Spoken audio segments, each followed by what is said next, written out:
Looks at it because we're talking about an older woman and a boy rather than reverse. Yeah, we're talking really about a very appealing woman. That's one of the interesting things here.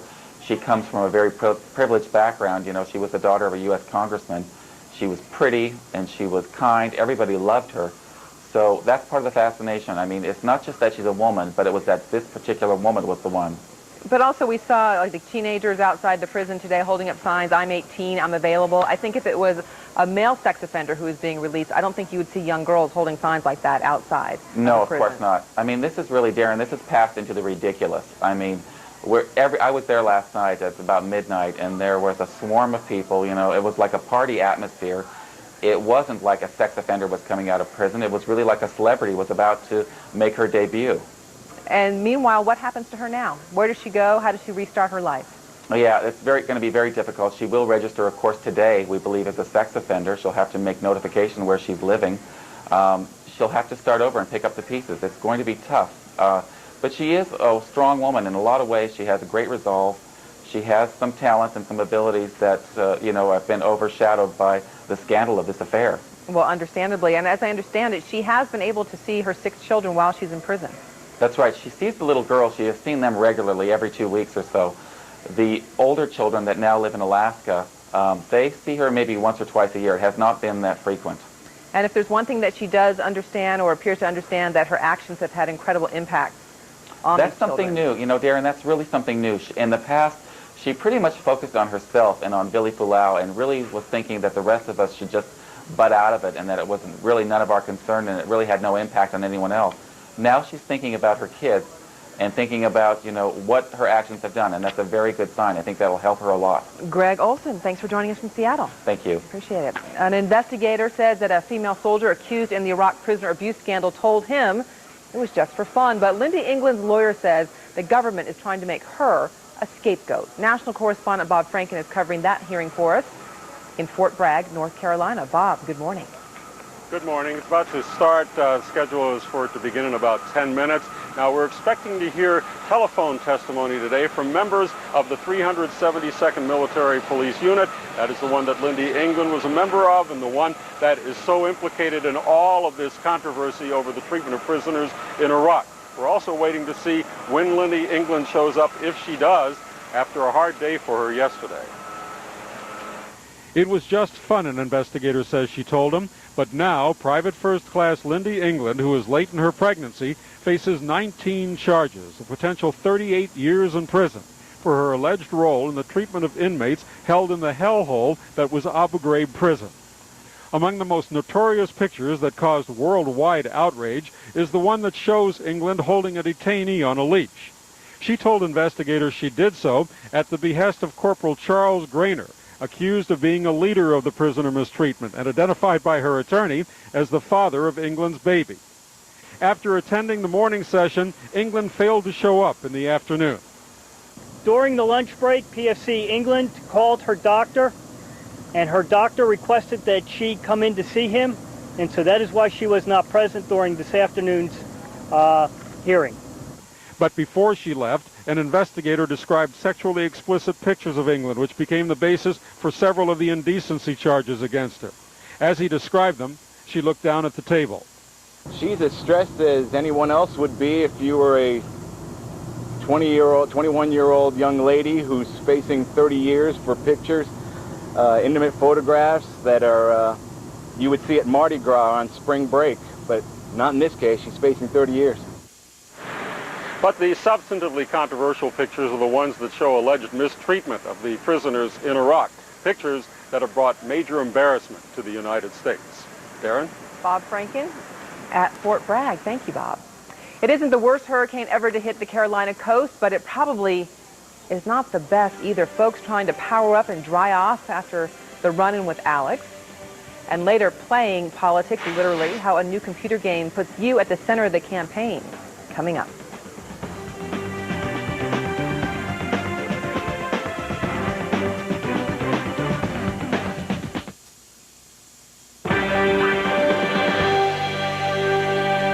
Hurricane Alex is spinning out to sea this morning after brushing North Carolina's Outer Banks. The storm flooded highways and cut power to thousands. Alex's 100-mile-an-hour winds stayed well offshore. Bob Marciano keeping an eye on things. Who is that? Oh, that's just a hurricane graphic behind you. That's it. You know, just a little schmancy hurricane graphic. You got the fancy graphics. What about the fancy maps? Let's show it to you. Okay. We'll go over the totals, or at least the reported wind gusts from yesterday. Ocracoke 120, 102 in Cape Hatteras. So these were pretty impressive. It did strengthen as it made landfall to a Category 2.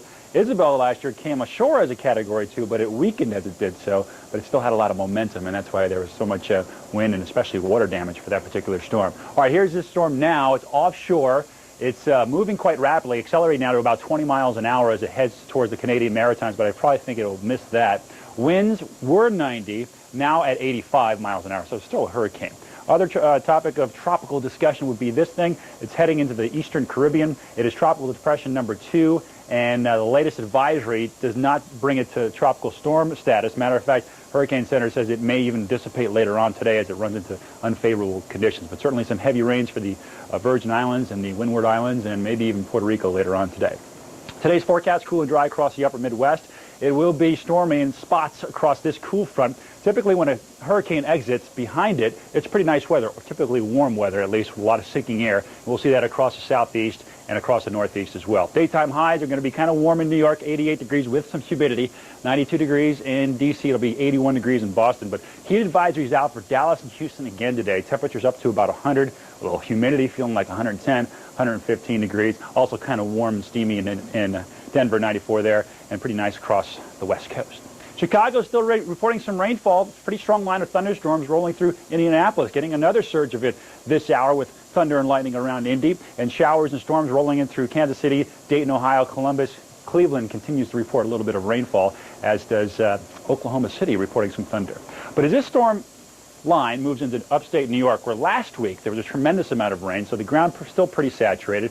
There's a flash flood to watch out for upstate New York because of those storms that are expected to arrive later on tonight. And they'll get to New York City, I think, tomorrow during the daytime hours. And because of that, tomorrow's highs across the I-95 corridor will be just a little bit cooler. Expect a high of about 90 degrees in Salt Lake City, 104 tomorrow in Phoenix. A little West Coast love for you there, Darren. 64 degrees, a cool San Francisco typical August day for today and tomorrow with those morning clouds and a strong west wind off the ocean. Back to you in the studio. Remembering what Mark Twain said about San Francisco. Coolest summer, coolest winter. Coldest winter I ever spent was summer in San Francisco. That's right. Couldn't be more true. Absolutely. Good morning to San Francisco. Thank you, Rob. You bet. It is Arrivederci Americans. Get this, the U.S. men's basketball team is getting a wake-up call before the Athens Olympics. An exhibition play in Europe, the U.S. team got trounced, not just beat, trounced by Italy, not previously known as a hoop powerhouse. The finals, 95-78. The U.S. is unbeaten at the Summer Games and Olympic qualifying since NBA players were allowed on the team in 1992. The team is younger than years past. We do have to point that out. Well, they both want the same thing. Now they're both in the same town. Up next, Davenport, Iowa, the center of the political nation today, the scene of a swing state showdown between Kerry and Bush. We are back after this.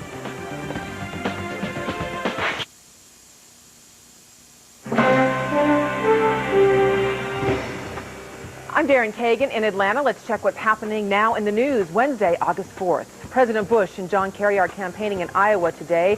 They're holding events 90 minutes and 3 blocks apart in a state considered a toss-up for 2004. Al Gore won Iowa 4 years ago by fewer than 5,000 votes. Police and insurgents battled in the northern Iraqi city of Mosul today. At least 12 people were killed. The provincial governor has imposed a curfew to give police time to regain full control. Newly updated travel warnings from the U.S. State Department urging Americans to leave Gaza immediately and hold off travel to Israel and the West Bank. The warning cites strong potential for violence against Americans. And prosecutors are expected to announce indictments today in last fall's Staten Island ferry accident. The pilot and captain reportedly will face charges related to 11 deaths. At least one of the men is expected to plead guilty, perhaps to lesser charges. Keeping you informed, CNN is the most trusted name in news.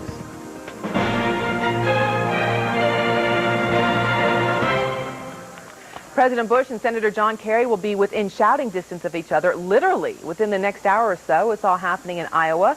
Judy Woodruff is with me now from Washington. More on the candidates' similar travel plans. Intriguing stuff. Judy, good morning. Isn't it interesting? Darren, thanks very much. Yes, candidates Bush and Kerry will be just 3 blocks away from each other in Davenport, Iowa. A dramatic illustration of how both candidates are targeting the same groups of voters. John Kerry is speaking to business leaders this hour in Davenport, a city that is closely divided between Republicans and Democrats, but where independents outnumber everyone. George Bush left Texas this morning for his Davenport appearance, which gets underway in less than an hour. Senator Kerry is speaking at a downtown conference center. The president will be just down the street at a park along the Mississippi River. The latest Iowa poll explains why both men are in the Hawkeye state. Bush and Kerry deadlock with 47% among Iowa voters. Iowa was also close. Back in 2000, Al Gore defeated George W. Bush by just about 4,000 votes. Another new national poll is out today showing the presidential race still neck and neck. The Marist survey of registered voters gives Senator Kerry 45% and President Bush 44%. Ralph Nader getting 3%. In the 17 battleground states, though, where the election is expected to be decided, Kerry is leading Bush 49% to 42%. Voters in Missouri have given a resounding no to gay marriage. The issue was on the ballot for yesterday's primary election. 71% voted to put a ban on gay marriage into the state constitution. Also notable in yesterday's results, the defeat of Missouri Governor Bob Holden. He lost the Democratic primary to state auditor Claire McCaskill, who will now face Republican Matt Blunt in November. The father of murdered child beauty queen JonBenet Ramsey has lost a bid for a seat in the Michigan legislature. John Ramsey was defeated in yesterday's Republican primary. Ramsey says his first foray into politics was a positive journey for his family. With new warnings of possible terror attacks, our Bill Schneider will examine where Democrats can attack the president's policies and question whether it's dangerous ground to tread. Also, the increase in political activism by rock stars. We'll take a look at those who are hoping to rock the election. I go inside politics at 3:30 p.m. Eastern. But right now, back to Darren in Atlanta. Well, Judy, let me call on your expertise here. You have covered more than your share of presidential campaigns. When something happens like this in Davenport today, is that really just a scheduling fluke, like the White House says, but the Kerry campaign saying, no, I think the president is stalking us? Well, you know, it's hard to say for sure, Darren, because we can't get inside the scheduling offices of these campaigns. They keep this information very close. The Kerry campaign does say, though, that their visit to Davenport was scheduled first. The president's visit came along later. But, you know, we'll see. This campaign has, 90 days to go. I wouldn't at all be surprised if we see some more of these campaign stops where the two candidates are, if not in the same town, very close to each other, because the battleground states, you can count them on, well, maybe 3 hands,